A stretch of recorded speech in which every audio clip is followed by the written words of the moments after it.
दोस्तों, भगवान कृष्ण की नगरी द्वारका, इस जगह पर भगवान कृष्ण के साथ साथ महादेव का भी वास है। यहाँ पर भगवान शिव ज्योतिर्लिंग के रूप में विराजमान है। यहाँ पर भोलेनाथ के नागेश्वर अवतार के दर्शन होते हैं, जिन्हें नागेश्वर ज्योतिर्लिंग के नाम से जाना जाता है। नागेश्वर ज्योतिर्लिंग द्वारकापुरी से 17 किलोमीटर दूर बेट द्वारका जाते वक्त रास्ते में आता है। भगवान शिव का यह मंदिर 2500 साल पुराना है, लेकिन इस मंदिर का कई बार रिनोवेशन हो चुका है। द्वारका में भगवान शिव ज्योतिर्लिंग के रूप में कैसे स्थापित हुए, इसके पीछे एक बहुत ही इंटरेस्टिंग कहानी है।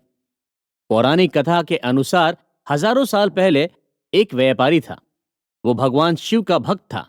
उसका नाम सुप्रिय था। सुप्रिय धर्म में बहुत ज्यादा विश्वास करता था और इसी वजह से अपनी कमाई का बड़ा हिस्सा लोगों को दान कर दिया करता था। वो व्यापारी हर किसी की मदद के लिए हमेशा तैयार रहता था, लेकिन सुप्रिय की शिव भक्ति राक्षस दारूक को बिल्कुल भी पसंद नहीं थी। राक्षस दारूक नहीं चाहता था कि कोई महादेव की भक्ति करे।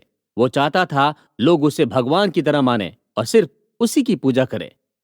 एक बार सुप्रिय अपनी नाव पर सवार होकर व्यापार करने के लिए कहीं जा रहा था। उस नाव पर और भी कई लोग सवार थे। राक्षस ने नाव पर हमला बोलकर सुप्रिय समेत कई लोगों का अपहरण कर लिया और सभी लोगों को जेल में बंद कर दिया। सुप्रिय तो शिव भक्त थे, इसलिए उन्होंने जेल में भी भगवान शिव की आराधना करनी शुरू कर दी। वो लगातार ओम नमः शिवाय मंत्र का जाप करते रहे। सुप्रिय के साथ साथ जेल में बंद और भी कैदी भगवान शिव से प्रार्थना करने लगे और सभी ओम नमः शिवाय का जाप करने लगे। सुप्रिय ने जेल में भी सबको शिव भक्त बना दिया। ओम नमः शिवाय मंत्र की आवाज राक्षस के पूरे महल में गूंजने लगी। जब राक्षस ने देखा कि जेल में भी लोग भगवान शिव की भक्ति बंद नहीं कर रहे हैं, तो उसे बहुत ज्यादा गुस्सा आया और उसने सुप्रिय को मार डालने का हुक्म दे दिया। लेकिन ये सुनकर भी सुप्रिय बिल्कुल नहीं डरा।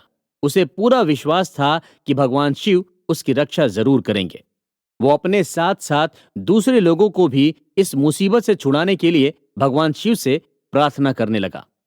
सुप्रिय की भक्ति से भगवान शिव बहुत खुश हुए और उन्होंने प्रकट होकर सुप्रिय को दर्शन दिए। भगवान शिव ने सुप्रिय को पाशुपत अस्त्र दिया ताकि वो अपने साथ साथ जेल में बंद दूसरे लोगों की भी रक्षा कर सके। उसके बाद भगवान शिव वहीं पर शिवलिंग के रूप में विराजित हो गए। भगवान शिव के कहने पर ही इस ज्योतिर्लिंग का नाम नागेश्वर ज्योतिर्लिंग रखा गया। भगवान शिव के दिए हथियार से सुप्रिय ने राक्षस दारूक और उसके साथियों को मार डाला। तभी से यहाँ पर भगवान शिव नागेश्वर ज्योतिर्लिंग के रूप में विराजित हैं। नागेश्वर मंदिर में भगवान शिव के सिर्फ दर्शन करने से ही भक्तों को सारे दुखों से मुक्ति मिल जाती है। अगर नागेश्वर ज्योतिर्लिंग का सावन के महीने में विशेष पूजा और अभिषेक किया जाए तो उसका बहुत पुण्य मिलता है। नागेश्वर मंदिर के गर्भगृह में स्थापित ज्योतिर्लिंग दूसरे ज्योतिर्लिंगों से थोड़ा बड़ा है, जिसके ऊपर चांदी का कवर चढ़ाया गया है। नागेश्वर ज्योतिर्लिंग पर फन फैलाए नाग देवता भी विराजित हैं, जिन्हें चांदी से बनाया गया है। जिन लोगों की कुंडली में काल सर्प दोष या फिर नाग दोष होता है, वो खास तौर पर इस मंदिर में आकर भगवान शिव का अभिषेक और पूजा करते हैं। ऐसा करने से उन्हें काल सर्प दोष और नाग दोष से मुक्ति मिलती है। इस ज्योतिर्लिंग में भी पूजा और कर्मकांड के दौरान धोती पहनकर ही अंदर जाने की परमिशन है। नागेश्वर मंदिर में शाम 4 बजे बाबा भोलेनाथ का श्रृंगार किया जाता है, जिसके बाद किसी को भी गर्भगृह के अंदर जाने की परमिशन नहीं होती है। लोग दूर से ही नागेश्वर ज्योतिर्लिंग के दर्शन करते हैं। यहाँ शाम 7 बजे आरती होती है, जिसके बाद रात 9 बजे मंदिर के दरवाजे बंद कर दिए जाते हैं। सावन के महीने में लाखों श्रद्धालु भगवान नागेश्वर के दर्शन करते हैं।